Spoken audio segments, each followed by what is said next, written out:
Hey guys, welcome to Login Tips. Today I'll be showing you how to log into your NSW Health employee account online on your computer. And now let's dive right in. Now to log into your NSW Health employee account online on your computer, first open up your preferred browser as I've already opened the Google Chrome, and in the search bar, click over there and type in NSW Health employee login like this and search for it.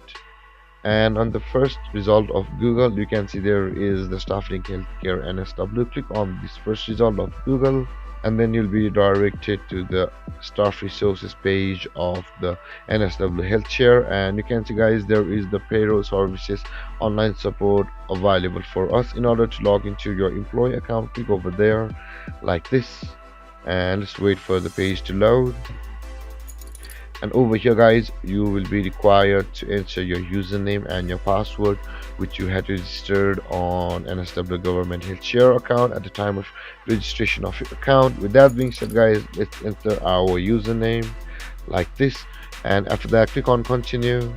And on the next step, you'll be required to enter your password over here. But if you've forgotten your password, you can see forgot your password button available over here. If you click over that button, you'll be taken to a procedure where you can retrieve your password. With that being said, guys, enter your password over here like this, and after that click on the enter button available over here where I'm hovering right now, and then you'll be signed into your NSW Health employee account. And guys, this is how you log into your NSW Health employee account online. And if you have any confusions or questions regarding the topic, feel free to comment in the comment section below, and don't forget to like, subscribe, and hit that bell icon for more videos. Thanks for watching, guys. Peace.